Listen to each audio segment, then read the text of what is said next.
Welcome back, Night Owls, to another chilling tale of Night Owl stories. Tonight, I bring you a tale of a house shrouded in mystery. They call it the Maple Street Massacre, though most of the details are still clouded in rumor and ghost stories. Every year, as Halloween approaches, whispers return to the town about what happened on that quiet cul-de-sac all those years ago. But no one likes to talk about it for long.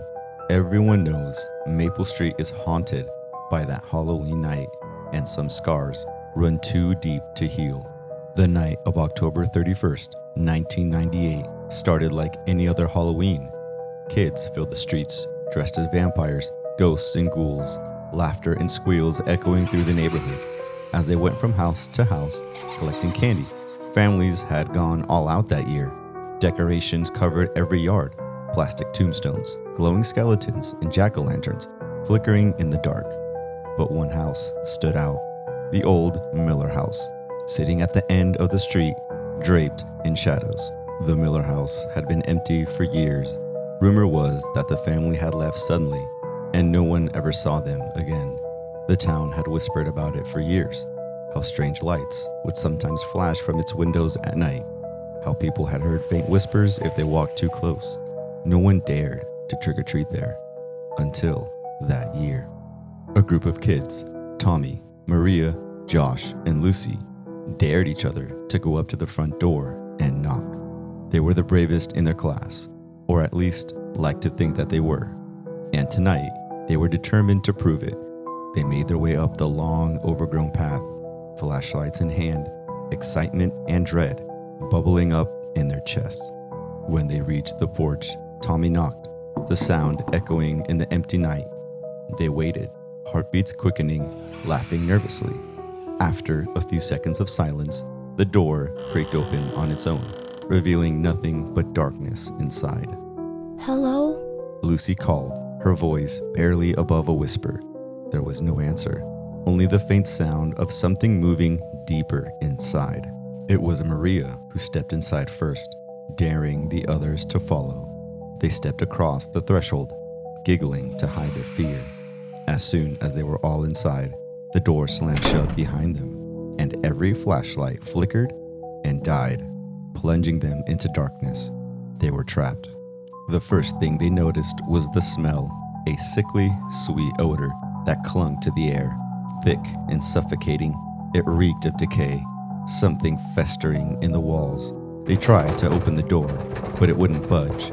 Panic started to set in, each of them pounding on the door, shouting for help. But their voices seemed to vanish into the walls, swallowed by the house. Then the whispers began.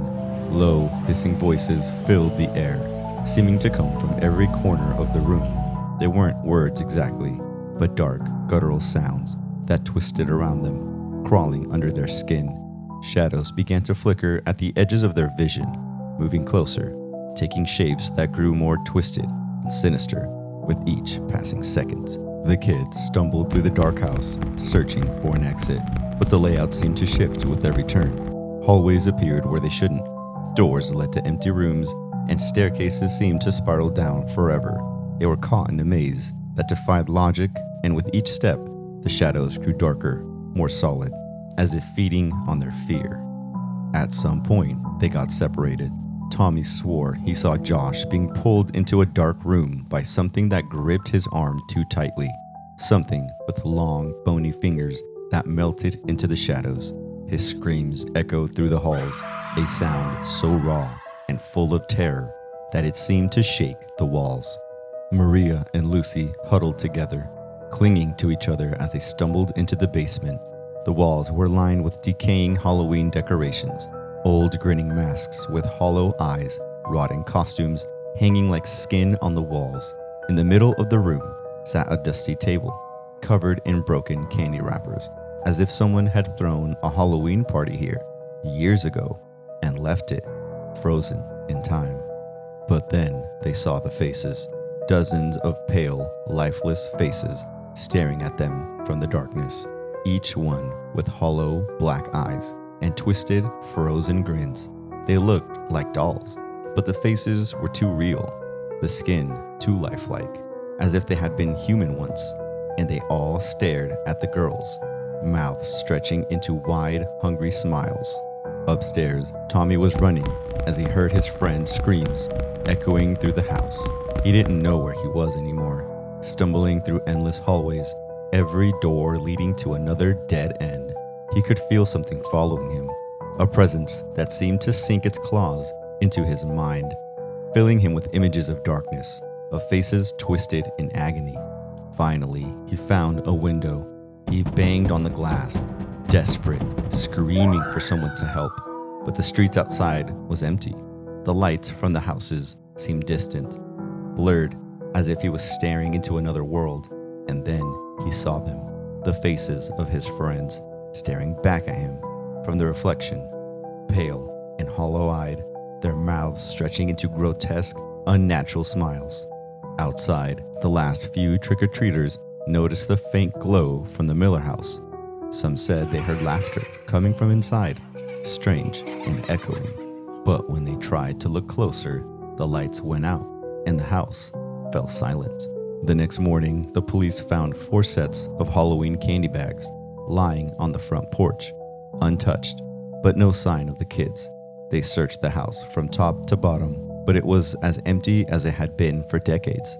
The only trace they found was a faint, sickly, sweet smell that lingered in the air, a smell that no one could explain. Since then, every Halloween, people say they can see faint lights flickering in the windows of the Miller house. Some swear they hear laughter echoing through the night, along with soft whispers and footsteps from within.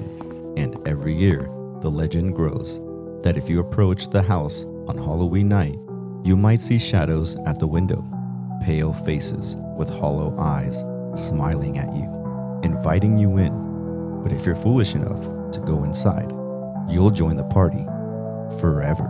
Until we meet again, my fellow night owls, under the cover of darkness.